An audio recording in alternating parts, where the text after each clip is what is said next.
Assalamualaikum dan selamat pagi murid-murid. Hari ini kita akan belajar Bahasa Melayu tahun 5 bertajuk Anak Watan Berjaya. Okey, mari kita baca kisah yang terdapat pada muka surat 102. Anak Watan Berjaya. Puan Nazimah berkongsi kisah yang boleh diteladani oleh Azrul dan Afifi. Budiman, anak kampung yang susah. Namun begitu, dia tidak berasa rendah diri. Dia seorang yang ringan tulang. Dia juga ada hati untuk berjaya seperti anak-anak kampung yang lain. Pada suatu hari, Budiman nekat untuk beradu nasib di luar negara. Dia makan gaji sebagai tukang masak di kapal. Dia menjadikan kerjaya ini sebagai batu loncatan untuk lebih berjaya. Budiman membanting tulang hingga dapat membuka restoran sendiri di luar negara. Hidangan nasi lemak dan masakan tradisi Malaysia menjadi buah mulut di sana. Biarpun berjaya, beliau tidak bersikap hidung tinggi. Beliau juga mempersembahkan seni dan budaya Malaysia di restoran. Persembahan itu membuka mata pengunjung tentang keunikan budaya tanah air. Kedengaran juga lagu-lagu asli Melayu sebagai halwa telinga mereka. Warga tempatan bangga dan menerima beliau dengan tangan terbuka. Sikap beliau yang mesra dan tidak lupa daratan dihormati oleh warga Malaysia di sana. Sebagai anak dagang, beliau sedar bahawa jati diri yang kukuh perlu sentiasa disemai dalam diri. Okey, ini kisah tentang Budiman, anak kampung yang susah. Okey. Pada mulanya beliau merupakan anak orang kampung yang susah dan hanya bekerja sebagai tukang masak di kapal. Okey. Setelah bertahun-tahun lamanya bekerja di kapal, Budiman pun dapat membuka restoran sendiri di luar negara.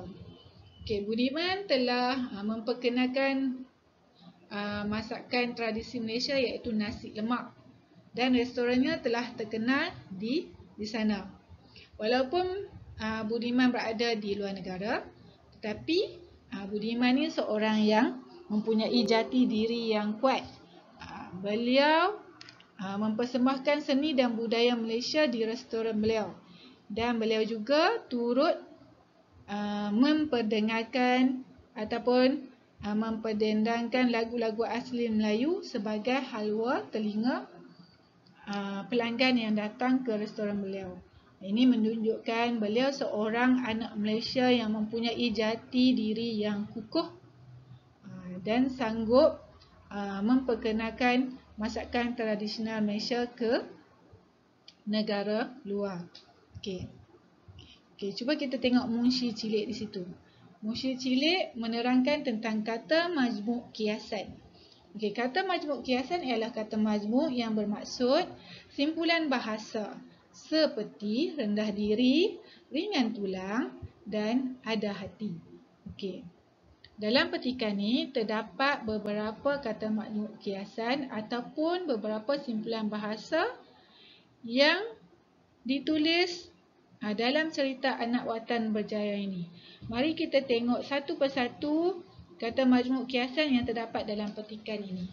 Okey, antara kata kiasan yang telah diberikan oleh penulis ialah rendah diri, ringan tulang dan juga ada hati. Okey, tengok gambar yang kedua. Gambar yang kedua terdapat simpulan bahasa seperti beradu nasib, beradu nasib, makan gaji, makan gaji dan batu loncatan. Okey, ada 3 kat sini. Okey, batu loncatan. Okey, beradu nasib maksudnya cuba melakukan sesuatu untuk mencari rezeki. Makan gaji maksudnya bekerja dan mendapat pendapatan daripada majikan. Okey, batu loncatan pula bermaksud sesuatu yang dijadikan permulaan untuk mencapai cita-cita. Okey, gambar yang ketiga ada membanting tulang. Okey, membanting tulang. Selepas tu ada buah mulut. Ada buah mulut.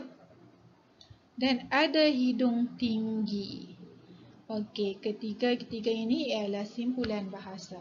Membanting tulang maksudnya dia bekerja bersungguh-sungguh sehingga berjaya, berpenat lelah ataupun berpenat lelah melakukan sebarang pekerjaan. Okey, buah mulut pula maksudnya perkara yang menjadi perbualan orang ramai. Hidung tinggi itu maksudnya sombong.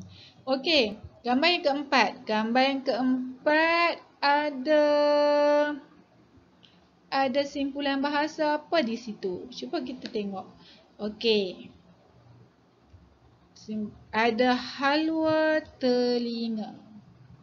Okey, halwa telinga. Lagi apa lagi?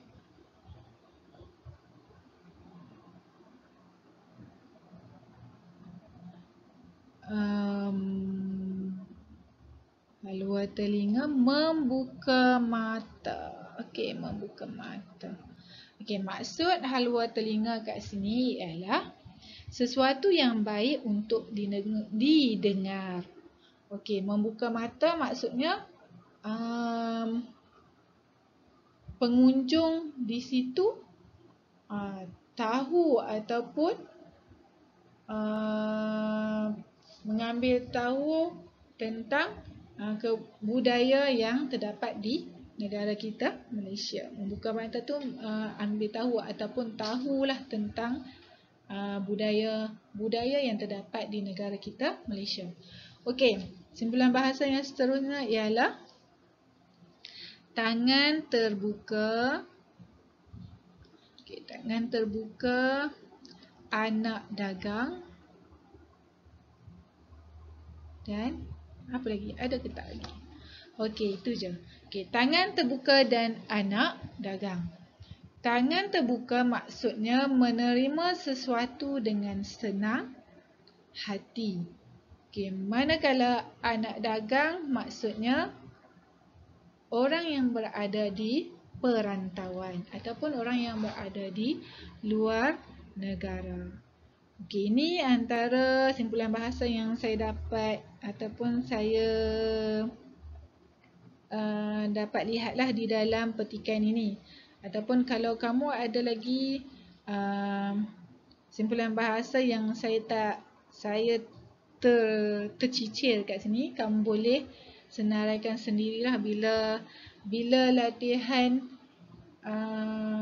diberikan oleh guru kamu. Okey, cuba kita tengok aktiviti yang seterusnya. Okey, kata majmuk kiasan ialah kata majmuk yang bermaksud simpulan bahasa.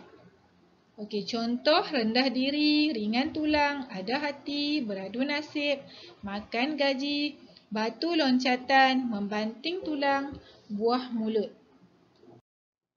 Okey, seterusnya latihan yang akan kamu buat di dalam buku latihan ialah seperti ini. Okey, latihan yang pertama yang perlu kamu lakukan ialah senaraikan kata majmuk kiasan yang terdapat di dalam petikan teks muka surat 102. Okey, kamu perlukan senarai kata majmuk kiasan yang kamu tahu ataupun yang telah kita pelajari pada muka surat 102 buku teks. Okey. Kamu senaraikan beberapa kata majmuk yang kamu dapat cari di situlah. Okey, yang kedua, kamu perlu bina ayat menggunakan kata majmuk kiasan mengikut konteks. Okey. Saya bagi hanya 5 kata majmuk dan kamu bina ayat berdasarkan 5 kata majmuk tersebut. Okey, kata majmuk yang pertama ialah ringan tulang. Ringan tulang tu maksudnya dia rajin membantu. Okey, rajin membantu orang. Okey, kamu buatlah ayat nanti ringan tulang. Okey, B, makan gaji. Tadi cikgu dah berikan maksud makan gaji. Okey, C, membanting tulang. Tadi pun cikgu dah berikan maksud membanting tulang. Okey, hidung tinggi. Dan yang kelima adalah tangan terbuka ataupun yang seterusnya yang E adalah tangan terbuka. Okey, cara-cara membina ayat menggunakan simpulan bahasa. Langkah yang pertama, kamu perlu mengetahui maksud simpulan bahasa terlebih dahulu. Ini penting. Kamu perlu tahu dahulu maksud simpulan bahasa tersebut, barulah kamu boleh berfikir dan boleh membina ayat yang betul. Okey, yang kedua, kenal pasti subjek. Orang, benda, nama tempat. Subjek mesti berada di hadapan ayat. Sebelum nak mulakan ayat, perlu ada subjek. Sama ada nama orang, benda, nama tempat dan lain-lain lagi. Okey, yang ketiga.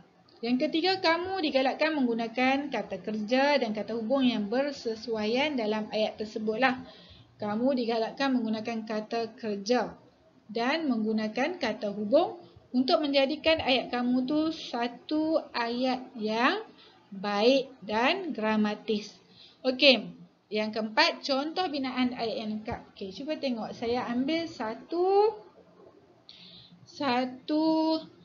contoh iaitu ringan tulang, iaitu rajin ataupun rajin membantu. Okey, ringan tulang tu rajin membantu orang ataupun rajin menolong orang. Okey, subjeknya ialah Ali. Ali adalah subjek untuk ayat kamu nanti. Okey, kata kerja yang saya ambil ialah yang kuat bekerja. Ini adalah kata kerja. Dan saya tambah dengan kata hubung dan. Kan saya kata-kata tadi digalakkan menggunakan kata kerja dan. Barulah kamu dapat ayat yang baik. Okay, ringan tulang ini ialah simpulan bahasa yang kita hendak bina ayat tadi. Okey, predikatnya iaitu menerangkan tentang kata kerja yang ke atas. Predikat itu kata penerangan atau kata keterangannya ialah di kampungnya. Jadi kamu akan dapat ayat Ali seorang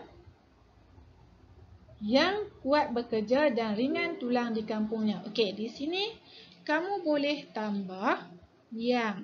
Okey. Yang. Saya lupa letak yang. Okey. Yang ni pun adalah kata hubung. Barulah ayat kamu jadi cantik dan gramatis. Okey. Ali seorang yang kuat bekerja dan ringan tulang di kampungnya. Okey. Ini dah lengkaplah ayat kamu yang baik dan gramatis. Okey, sekian dahulu. Terima kasih. Jumpa lagi. Bye.